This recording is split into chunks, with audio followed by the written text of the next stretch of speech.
The Chafetz Chaim used to say that the punishment for Shabbat today's day and age, not keeping Shabbat, is karet. We don't have mitat bedin. We don't have a bedin that kills people with skila for not keeping Shabbat. We only have karet. What is karet? Either the person dies childless, or the person's children die during his lifetime, or a person loses his children, he dies early. There's many ways the karet can come to a person.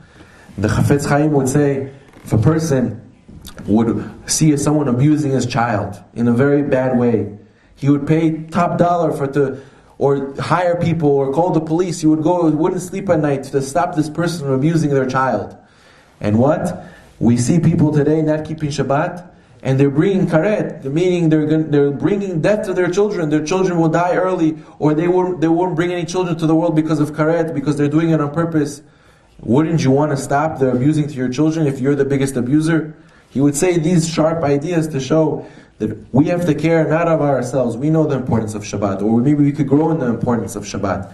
We have to make everybody know about Shabbat. We have to make sure if you know somebody that doesn't keep Shabbat so well, or it's very hard for them to keep Shabbat, if they don't understand the meaning of Shabbat, we have to reach out to them. We have to make an effort. We have to tell them, I'll help you keep Shabbat. What need do you have that doesn't let you keep Shabbat? What's the problem you have with keeping Shabbat? You have to be there to explain to them, to give them whatever they need to help them keep Shabbat, because a person has to know you're giving them the biggest favor. You're giving them their whole olam haba. It's very, very important. The Gemara in Shabbat says that even if a person is born on Shabbat, he will die on Shabbat, says the Gemara in Shabbat. Why? Because if he caused people to break Shabbat because of him, even if he did it not on purpose, he caused people to break Shabbat, to call an ambulance, to go drive, to call, to use a phone, to break Shabbat in any way, he will die on Shabbat. His tikkun is, he has to die on Shabbat. We know Moshe Rabbeinu was born on Shabbat, he died on Shabbat. David HaMelech was born on Shabbat, died on Shabbat. There were big tzaddikim who were born on Shabbat, but died on Shabbat. A person will live his whole life, 120 years, but he will die on Shabbat. So you see, even not on purpose, breaking Shabbat, not even on purpose. The Gemara says if a person broke Shabbat because he was born on Shabbat, his tikkun is he has to die on Shabbat.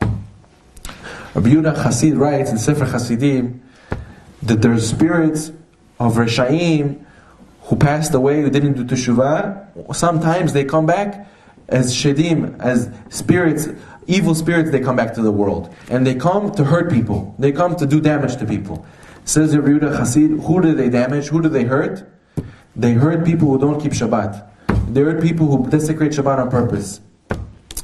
The Gemara in Shabbat says also, where are there fires that destroy things? Where will you see houses getting burned? Where will you see fires destroying things? Where Shabbat is not kept, the Gemara says. These are clear Gemarot. Gemara says where there is no Shabbat being kept, that's where fires will come and destroy.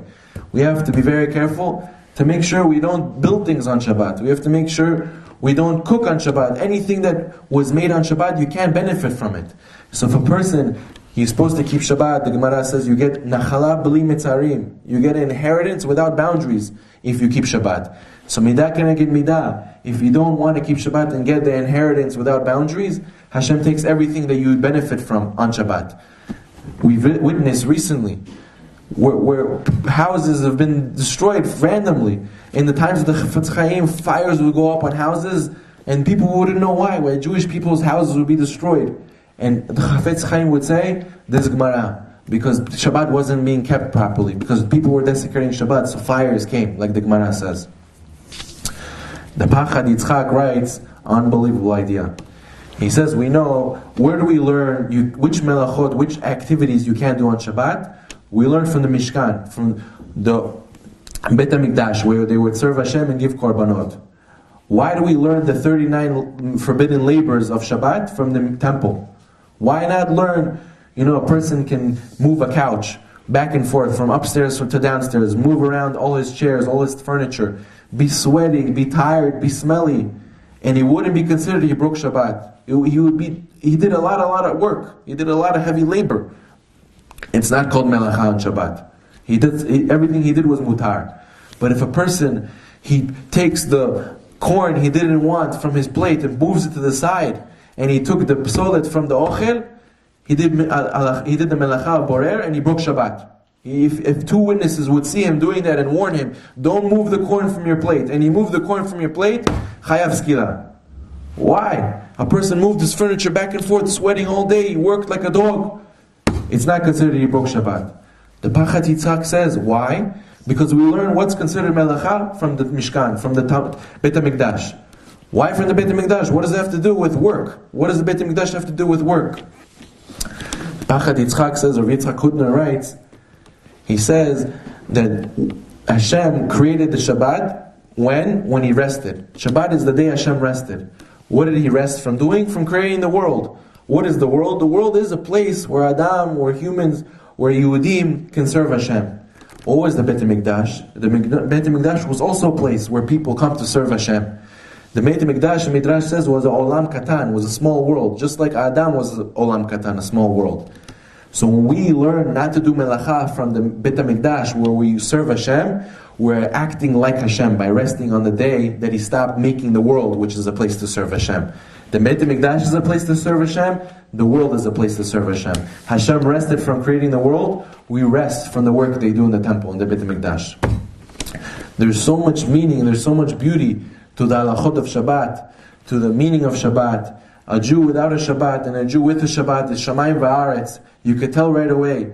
We have to be very makpid and learn that Hashem blessed the Shabbat. And we have to see that B'ezrat Hashem, by keeping the Shabbat, we have unbelievable blessings. The Gemara says in Shabbat, why do people outside of Israel have wealth? From where do they get their wealth? What zechut do they have to get richness out of Eretz Yisrael? The Gemara in Shabbat Kuf Yuchet says, in merit of honoring Shabbat. Honoring Shabbat. There was a person, the Midrash says, where a Tana from the Gemara came to somebody's house. He was a butcher. And his house was unbelievable royalty. He had such richness. They would bring in a table carried by 16 poles, and 32 people had to carry the table in. And there was a boy sitting around an unlimited amount of food, sitting in the middle of the table saying, La'aretz Hashem umla'ah, to saying, this is all for Hashem. And the Tana and the Gemara who witnessed this in this person's house, who lived like a king, he said, where did you get so much richness from? What did you do in your life? You get so much wealth. He says, every Shabbat when I was a butcher, when I had a small store, I would see a good animal, I would say, this is for Shabbat. If I would see later in the week another better animal, I would say, this is for Shabbat. And so on and so forth. I always remember during the week to honor the Shabbat. I always had in mind to honor the Shabbat. We see unbelievable richness comes from honoring the Shabbat. There was an emperor, in the Midrash says there was an emperor of Rome who came to one of the Tanaim. And he came to him on a Friday night. That night, the Tana of the Gemara didn't have hot food. He had cold food. He gave him cold food that evening. And he said, wow, this food is delicious. He came to him the next day, on Sunday, and he ate another meal with him, with the Tana from the Gemara. And he told the rabbi, today we have hot food, but it doesn't taste so good. What happened? What changed? He said, yesterday I gave you cold food, but it was more delicious. They had a special spice. He says, what is this spice? Give me this spice. I want to put it in my cabinet. The king deserves to have such a spice. What is the name of the spice? He said, the spice is called Shabbat. The Midrash says, the food made when a person cooks Shabbat, on Erev Shabbat, Friday afternoon, he cooks food, and he says, this is Lechvot Shabbat Kodesh. The Midrash says, this food has a different taste. There's a taste that the food has in Shabbat, you can't replicate it on a different day. Even if you do the recipe, even if you do all the same quantities, qualities, you put the same heat, you won't come up with the same food because Shabbat has a special blessing. You know, the Zohar says that a person who keeps Shabbat, it's as if he kept all the mitzvot in the Torah. It's equal to all the other 612 mitzvot. If you would take a mitzvah, you did one mitzvah. Okay, you did two mitzvot. If you kept Shabbat, you did as if all the 613 mitzvot. But again, it's what we're saying. If a person does a mitzvah that connects him to most to Hashem, it's equal to all the mitzvot. The mitzvot are all just ways to connect to Hashem. Which mitzvah is the best way to connect to Hashem? It says the Zohar, it says the Chazal, it's a mitzvah of Shabbat. Wait, Israel is coming?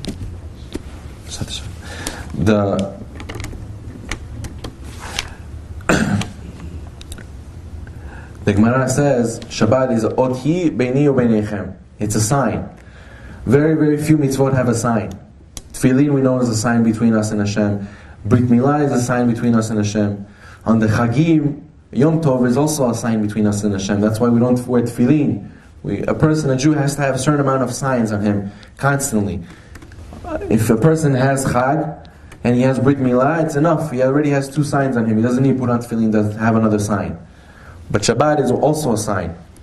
If a person doesn't keep Shabbat, he's missing one of the signs that he's a Jew.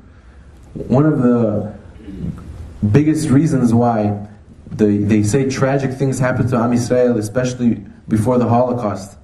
They say, what was lacking in the times of the Holocaust? Why did Hashem bring such destruction to the world? There's many books, specifically one book that Reverend Victor Miller writes, describing what was the life of the Jews before the Holocaust. Well, they weren't so observant. They were lacking in their observance. Besides for intermarriage, that they were falling tremendously, it was Shmirat Shabbat. We know that certain mitzvot, Hashem, He can forgive, He can be Rachum, He can wait. But only few mitzvot, and one of them is Shabbat, that a person has to be very careful that once he sees another person giving up Shabbat, he's giving up a tremendous amount of his life, tremendous amount of his future. You've just experienced another Torah class brought to you by TorahAnytime.com.